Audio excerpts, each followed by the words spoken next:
Bitter criticism. Long way to the 47 minutes. AK-47. Woo! No, I'm only joking. You know, once upon a time, 6 years ago, I went to live in one of the most dangerous places on earth. The most dangerous slum in the most dangerous city of Brazil. Definitely. Oh no, this is my boy over there, look. Cancel the show. This show is going to oh no, my boy is going down.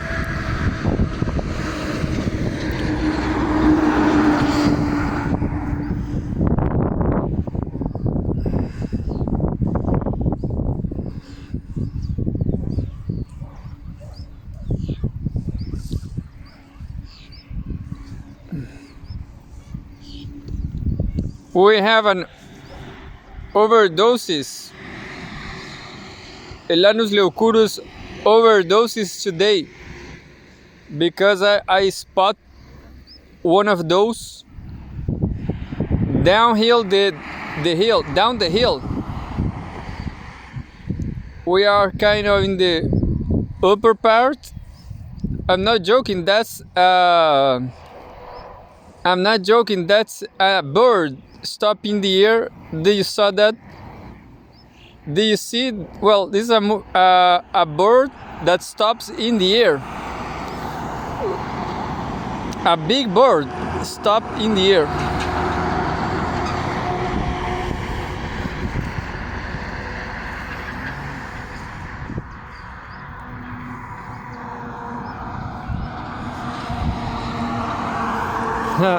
Well, today was full of these sites, these bird sites. And you dogs, you better stop flying like this, like those birds. Like that bird. I'm only joking. Well, fortunately this bird is not extinct. Unfortunately, there's just so many seagulls and so few Elanus leucurus, which is my favorite.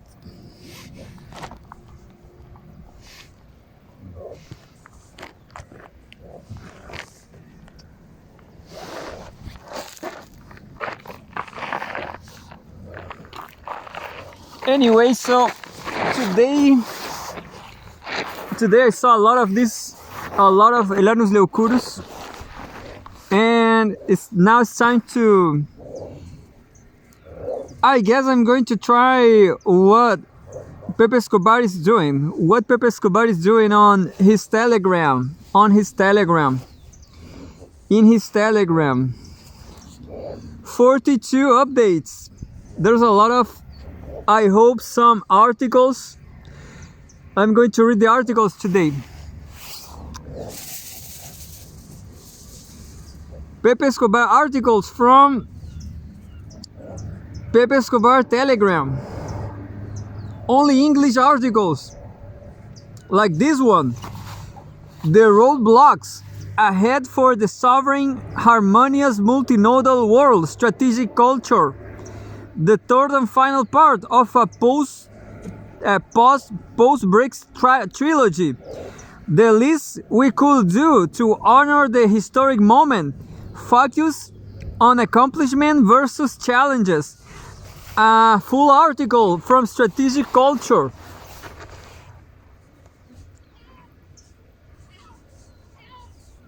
Strategic Culture Foundation. The roadblocks ahead for the sovereign, harmonious, multinodal world. October 31. Yesterday, 2024. Pepe Escobar article. Strategic Culture. Well, Kazan Lab has laid out several geoeconomic roadmaps and is seriously taking the inevitable roadblocks into account. We will need weeks, months, years to fully grasp the enormity of what took place in Kazan during the annual BRICS summit under the Russian presidency. For the moment, let's cherish arguably the most appropriate definition of BRICS as a laboratory of the future. This lab, against nearly insurmountable odds, is actively engaged in creating a sovereign, harmonious, multinodal world. Unfortunately, Chile doesn't know nothing about that. They hate sovereignty in this shithole, this rat hole. Tommy! Tommy! Tommy! Tommy!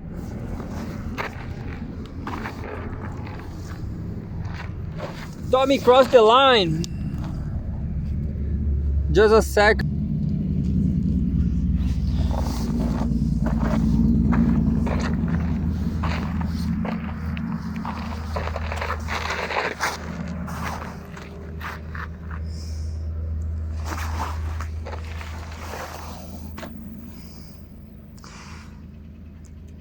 Of course, the challenges are immense. In his post-BRICS assessment, when addressing the sustainability of supply chains, Deputy Foreign Minister Sergei Ryabkov, the top Russian Sherpa throughout the year, performing impeccably, stressed the unacceptability of illegitimate unilateral sanctions applied by the Western group against many members of BRICS, linking sanctions with the climate agenda and human rights. This is only one of several topics of contention that the BRICS insist must be addressed as part of a possible deep reform of the current system of international relations. The extremely detailed and quite polite Kazan Declaration, outlining all that needs to be reformed, may not have been forceful enough to assuage the mounting anger and perennial fears expressed non-stop by the global majority. Criticism that the Kazan Declaration in many aspects must just replicate silver wrap blah blah blah pledged by the G7 and the G20, whose summit next month in Rio is actually being hijacked by the G7, does not proceed for a number of reasons, including internal disagreements. The BRICS, defined by President Putin as not as anti-Western but a non-Western group, are proceeding with extreme caution not to directly antagonize that dangerous cornered animal, the rules-based international order Hydra. Nice article. Well done, Pepe. I guess Timur Fomenko never show up. The Kazan Declaration is not a revolutionary document. Rather, it is a letter of intentions for the whole global south. It does not go against, quote, global governance and the central role of the UN, as much as the UN has been reduced to an empty shell, coerced by its dodgy deals with the World Economic Forum, WEF, WHO, and NATO. It does not go against the leading role of the IMF in global finance. It does not go against the UN Agenda 2030, redacted by the WEF and the Davos Gang for sustainable development, supported by hazy shareholders, an euphemism for big pharma, big tech, and big banking.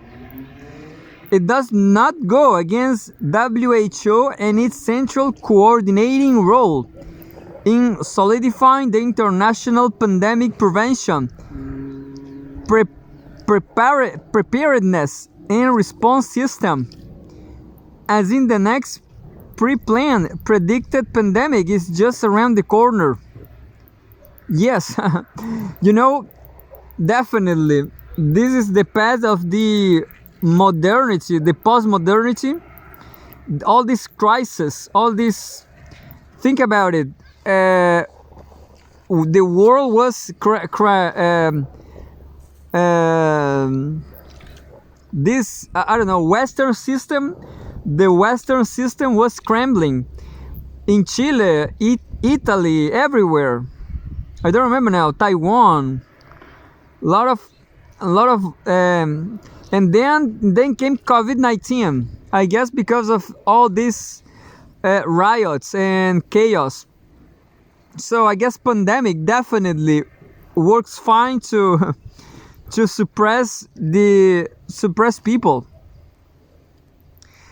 It does not go it does not go against the WHO and its central coordinating role in solidifying the international pandemic prevention, preparedness and response system. As in the next pre-planned predicted pandemic is just around the corner. And it does not go against the dreaded UN Pact for the Future, which is essentially the softly implementation of the Davos penned Great Reset. Subtitled Lab moving to testing models non-stop. What must be scrutinized from now on is the devil in the details process of establishing facts on the ground, as in President Putin in Kazan suggesting a new BRICS founding financing platform bypassing the IMF and the World Bank. That's what establishing a post-Bretton Woods system means in practice. It's still a long way away. Kazan is just the departure station for the journey. When the BRICS Plus high-speed train gets there, the current 9 plus still indecisive Saudi Arabia, plus the 13 new partners, it will be imperative from a BRICS secretariat and develop a joint integrated economic development, trade, and defense policy. And then, arguably, in the next decade, the BRICS may finally agree on a new reserve currency, which may be called the virtual BRICS currency, quite similar to the IMF's SDR, special drawing rights, mechanism, but totally independent from the IMF and the US dollar. A currency based on the weighted average of all BRICS nations' currencies. Yaroslav Lizovolik has been a crack analyst of the BRICS evolution since the past decade. In a working lunch in Moscow nearly 6 years ago, he offered me a concise presentation of his idea of creating a BRICS currency called 5R, then based on the ruble, renminbi, real, rupee, and rand. Lizovolik has noted how BRICS in Kazan have expressed support for the WTO, quote, as the core of a rules-based multilateral trading system. Translation, not rocking the boat for the moment.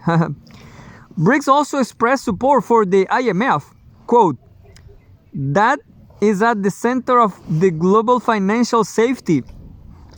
That is at the center of the global financial safety net of the world economy, while asking for expanding the share and the representation of the global south. That will fall on deaf hegemon ears. BRICS also supports the G20. Let's see that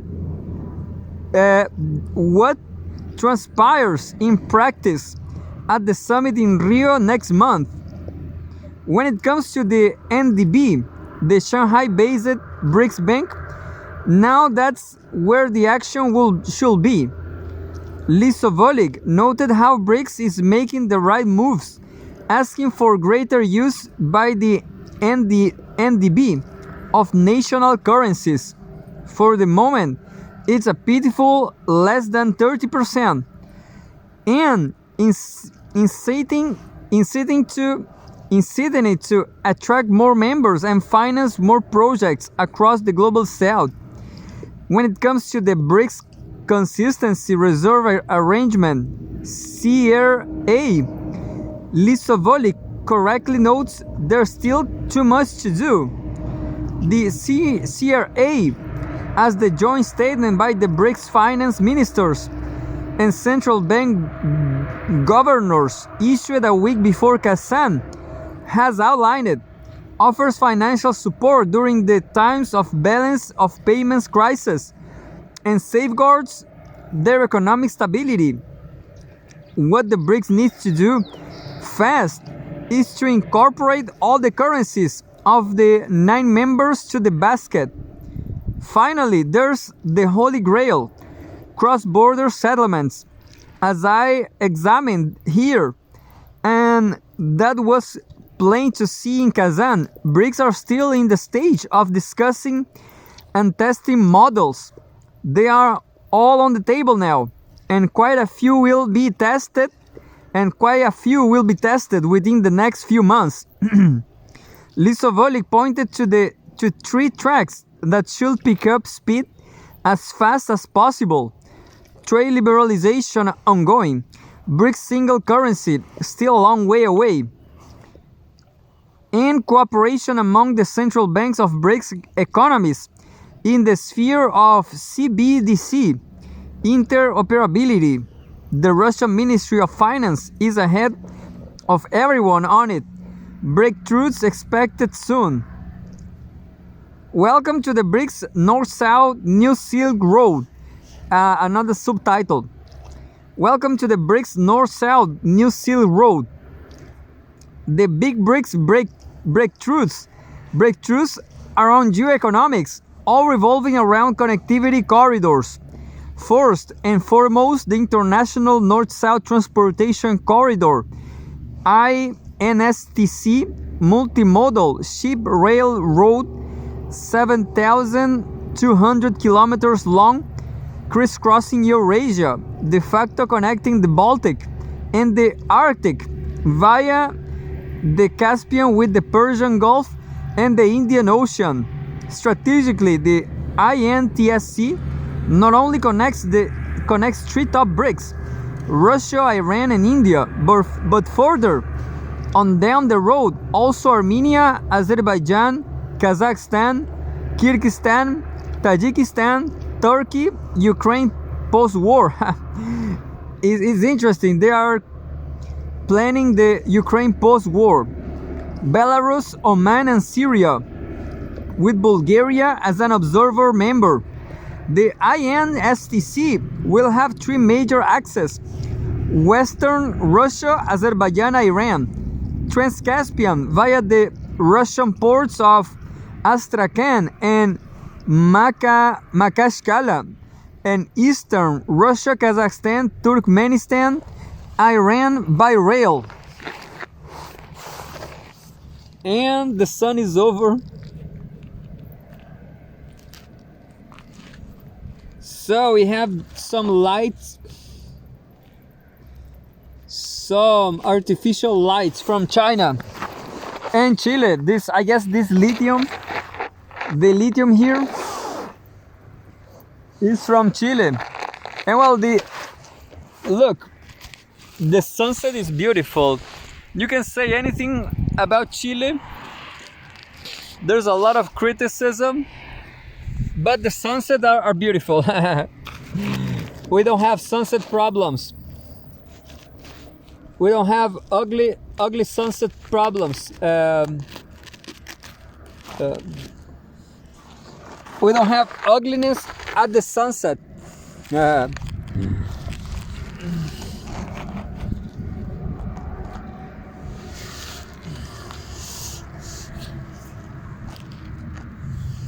And here we go again.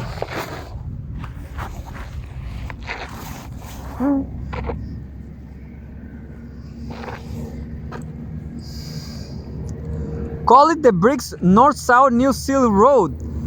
It's no wonder that Putin in Kazan singled out the INTSC alongside the Arctic Silk Road, that's the Chinese denomination, as the top two developing connecting corridors of the future. The INSTC will allow transit time cargo of only 15 to 24 days, compared with 45 to 60 days via the Suez Canal. That's impressive. It's like less than a third. It's like a fourth in the Suez Canal. That will be very cheaper.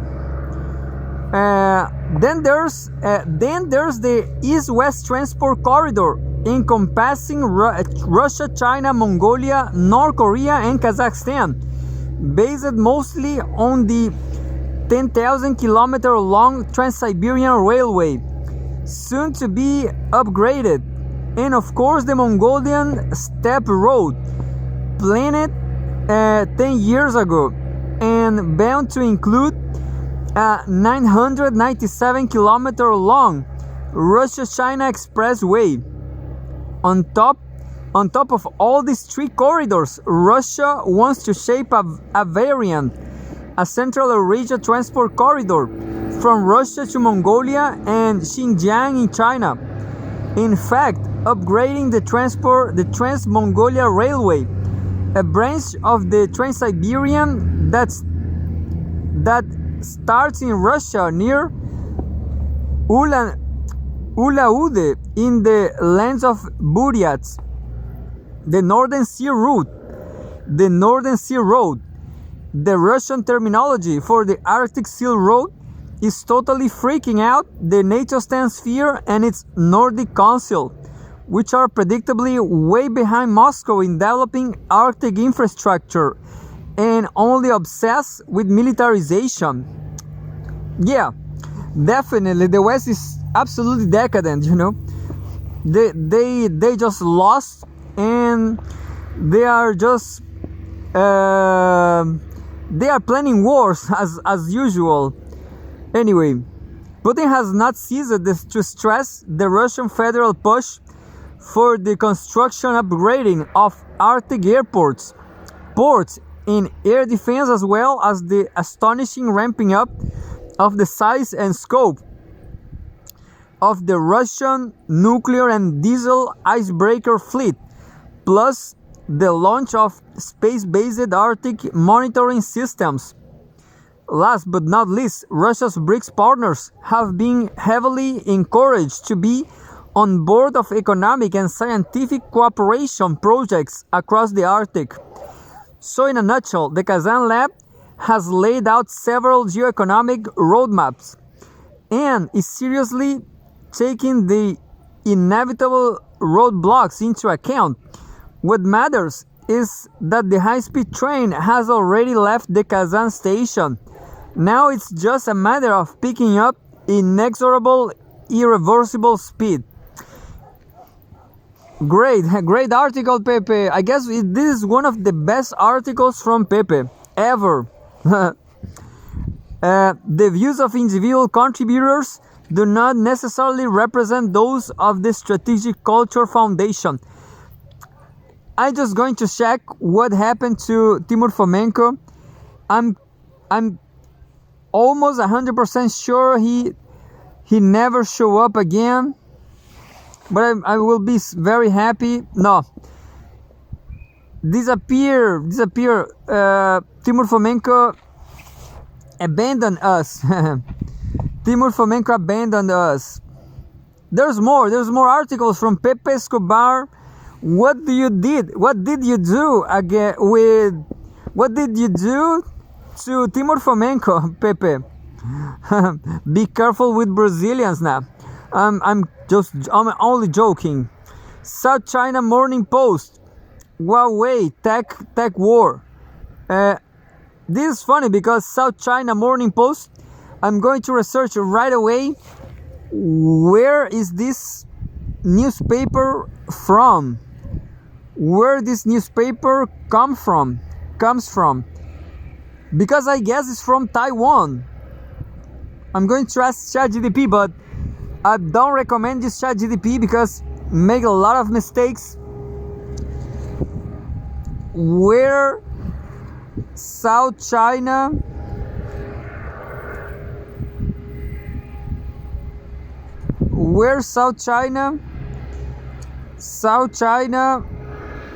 Morning Post comes from?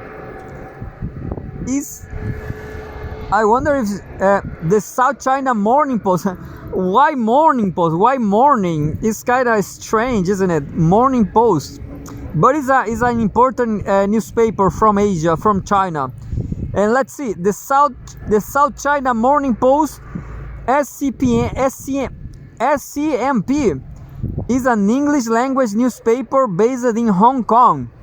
So it's close enough to Taiwan, Hong Kong. It was founded in 1903 and in 1103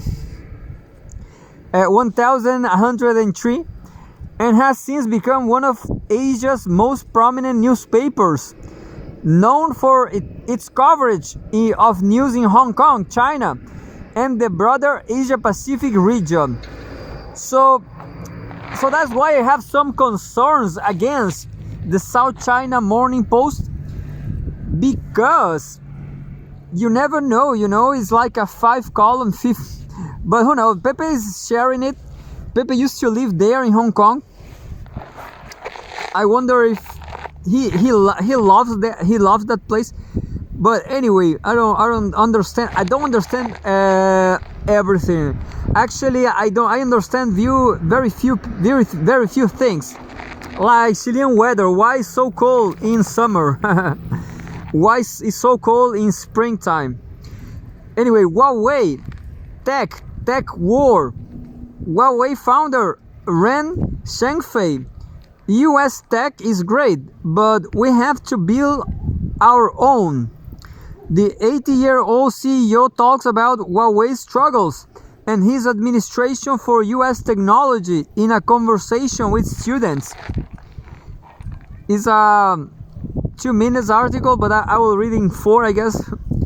It is then in Shenzhen.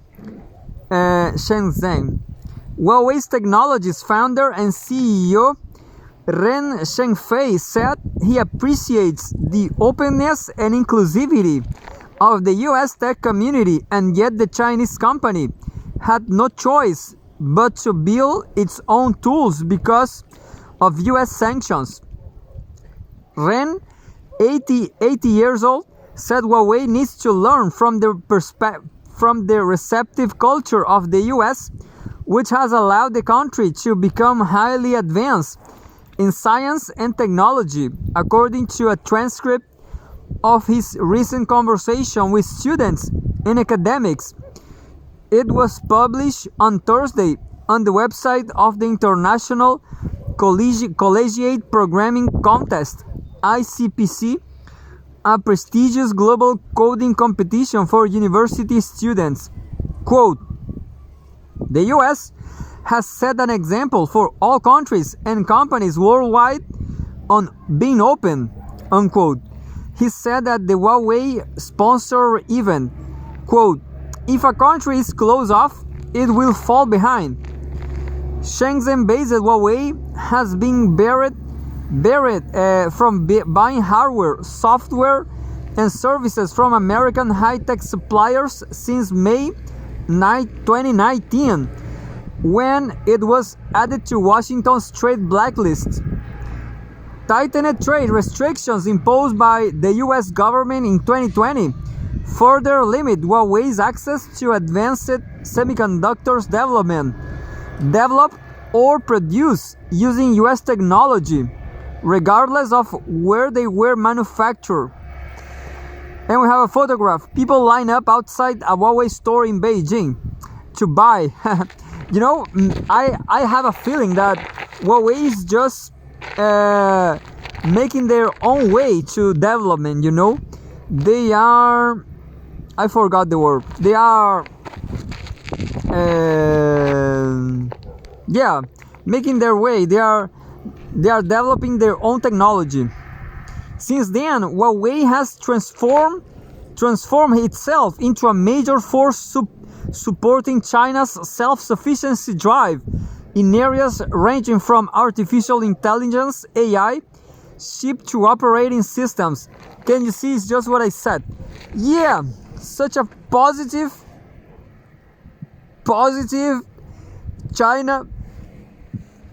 Chinese news.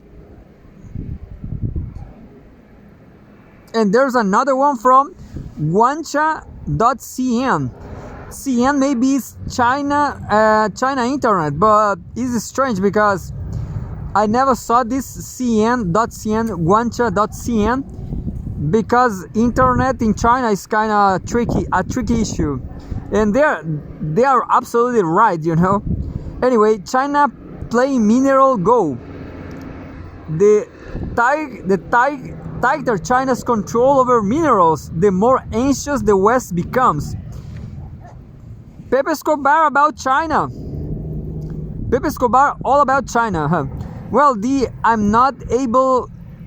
I'm still not able to read in Chinese beautiful language. You know, some years ago, this Chinese language, it was kind of looks like fakery. It used to looks like bad quality products. But now I have the conscience that I have to learn this bad quality products language. I'm only joking, you know. My dream is to live in China. And there's another news from, maybe it's the last one. Hidden facts could slow the rise of BRICS payment system. This is from October 30, only 2 days ago.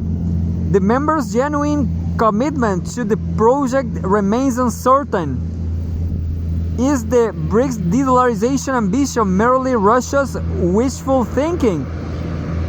Think BRICS and defend. We have a photograph of the BRICS summit, a beautiful logo with the Russian colors. This year's annual BRICS summit in Kazan, Russia, made headlines with Putin's call for the expanding club of emerging economies to create an alternative cross-border payments framework that could rival the Western-led payment system and diminish the greenback's global dominance. Known as BRICS Bridge, the initiative comes amid growing de-dollarization rhetoric, especially after financial message system SWIFT's ban on Russian banks, and it appears compelling enough to unite the bloc in promoting national currencies and resisting asset weaponization. However, a concurrent SWIFT banking conference in Beijing highlighted the complexities of implementing the BRICS payment system and advancing de-dollarization. The 4-day CBOS, which kicked off on October 21, attract over 10,000 financial professionals and more than 125 exhibitors worldwide. This is the first time in its 44 years history that it has been held on the Chinese mainland. Addressing the event, Lu Lei, deputy governor of the People's Bank of China, reiterated the country's commitment to financial opening up and encouraged the use of cross-border interbank payment system (CIPS). China's worldwide payment system, launched in 2015, aims to internationalize renminbi, RMB, the country's national currency. What's particularly noteworthy is that China's CIPS is actually partnering with SWIFT and utilizes its messaging service to facilitate international payments. Yeah, the SIPs. I knew that. Some misleading reports suggest that SIPs is China's equivalent to SWIFT, but this isn't accurate. SWIFT acts like a postman, transmitting information between banks before funds are settled.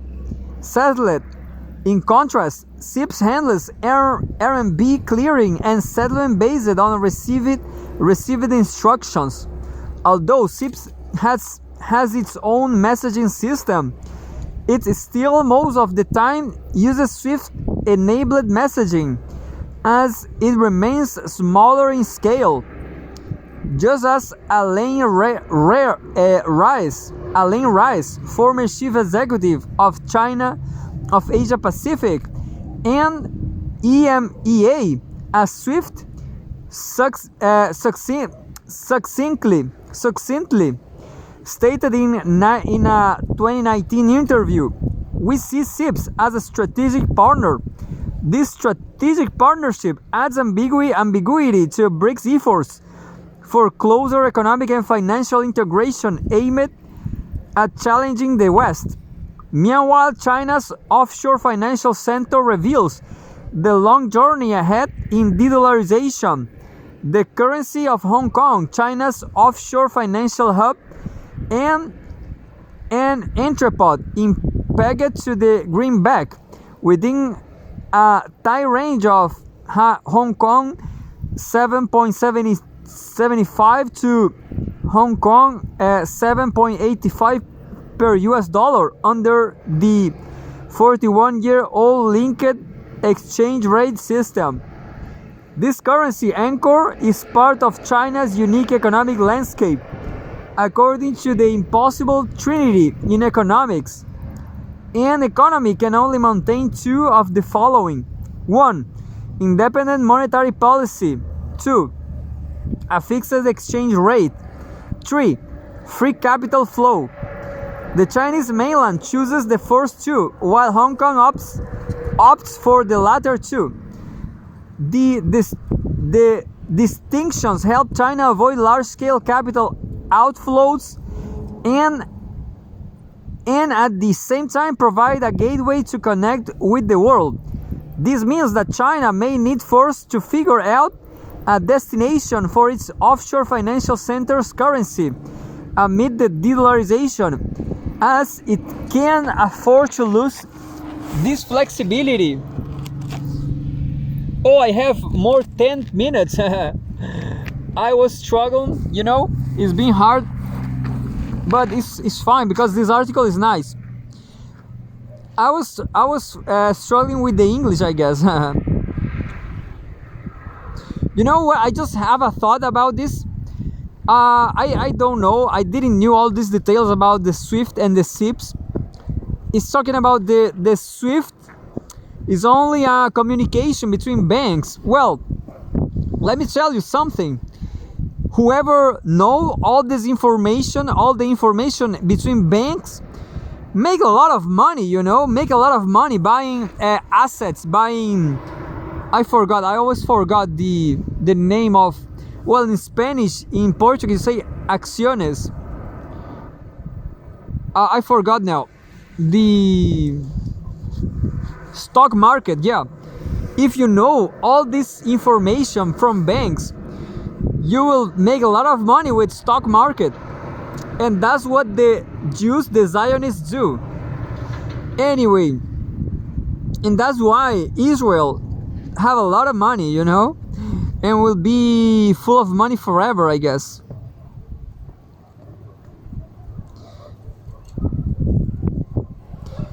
The ideal option is to peg the Hong Kong dollar with RMB, but this will require China to lift capital controls, making its currency a reliable global medium of exchange and store of value.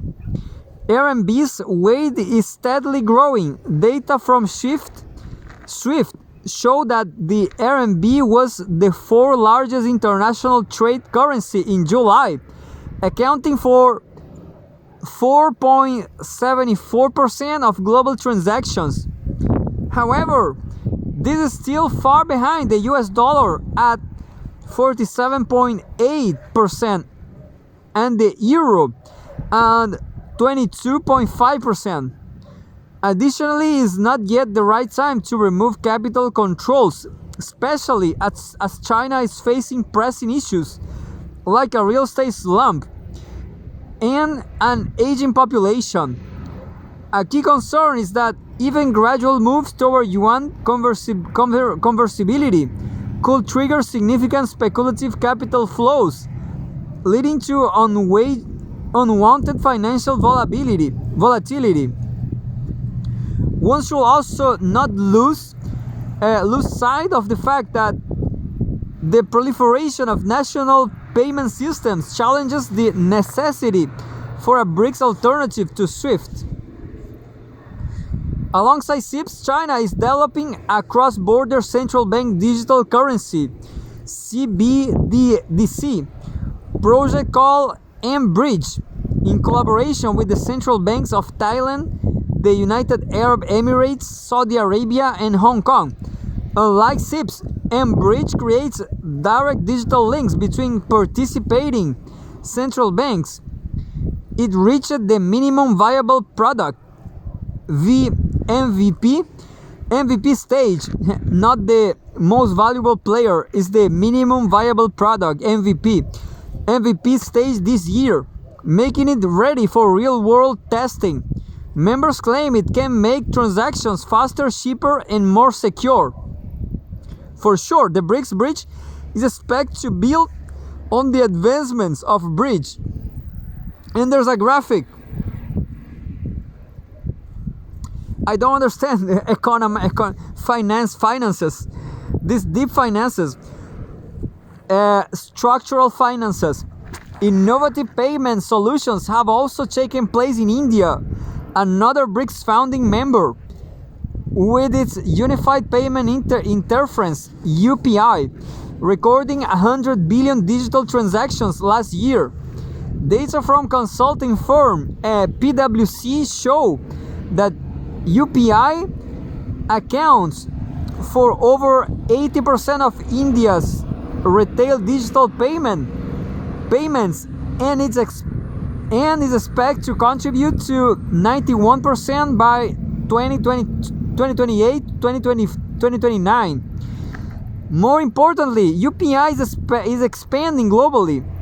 It is already connected to payment systems in the UAE, Singapore, Malaysia, France, and more. With so many national payment networks sprung up, it's reasonable to question the need for a new BRICS systems when countries have already developed their own. This situation is reminiscent of John Connally, Nixon's Treasury Secretary, who famously told European finance ministers in the 1970s, quote, the dollar is our currency, but it's your problem. While the idea of subverting today's US dollar dominant financial system is appealing, the traditional architecture is expected to prevail for a considerable period, coexisting with emerging payment systems. Among these innovations, the BRICS Payment Initiative has a long way to go. And that was all by now. Two excellent articles.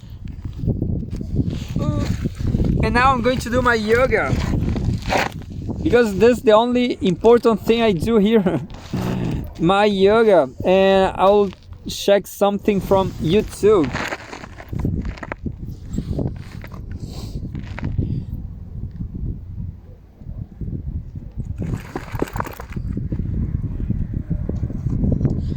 Something from YouTube, something interesting. There's a lot of colleges, universities on YouTube doing lectures and seminars. This is USP from Brazil. Então não precisa nem uma coisa tão extrema assim, né? Todos os dias nós temos esse problema fenomenológico. Como é que nós acordamos e somos ainda o mesmo? A corporalidade talvez tenha um papel nisso. Só um rápido comentário também, né? Você falou uma coisa bem interessante da inteligência artificial inorgânica, né? Eu até lembro da André comentando algumas coisas que ela leu, que a inteligência artificial, talvez você quiser comentar, a inteligência artificial chegou num certo limite ao desenvolvimento por conta da corporalidade. Apenas os circuitos numa tela não conseguiam fazer várias coisas que dependiam de algo como uma corporalidade, como organizador dos estímulos. Então realmente há algo aqui central, né? Mesmo para o desenvolvimento dos circuitos dessa dita inteligência artificial, a corporalidade a corporalidade teria um papel. Então eu acho que essas ideias são para começar a discutir. Passo para o Bruno. É à vontade, né? Não, na verdade, eu vou dar uma resposta que eu acho que seria do que o Schopenhauer poderia dizer sobre isso. A primeira coisa seria a seguinte: para o Schopenhauer seria a mesma pessoa. Sabe? Porque o que acontece? Você, o homem do pântano, na verdade, o que o define é um ato da vontade. Esse ato, porque ele é um ato da vontade, a vontade está fora do espaço, do tempo, ele é eterno, vamos dizer assim. Ele não vai cessar e voltar, por exemplo. Tá? Então, essa é a primeira coisa. E além do mais, o corpo todo é manifestação da vontade. Então, a atividade cerebral é uma parte peculiar do ser humano, né? No seguinte sentido, porque quando você vai olhar, por exemplo, a subjetividade transcendental em Schopenhauer, o que diferencia o ser humano dos demais seres que têm representação, ou seja, os demais animais, é a racionalidade. Então a consciência, na verdade, é um ponto que você tem aí. Inclusive, aí você poderia até mesmo pensar para o Schopenhauer, no fim das contas, é que essa questão para ele seria uma questão, vamos dizer assim, até por exemplo, se você usar o que ele fala sobre a morte, por exemplo, como é que a metafísica da morte dele funciona, como é que a gente se consola diante da morte. A ideia é a seguinte: o que desaparece. And I'm done. Maybe it was not so interesting, but as I was saying, there's a lot of universities on YouTube streaming a lot of seminars. The seminars are great sometimes. Tommy, I will send you to College Boy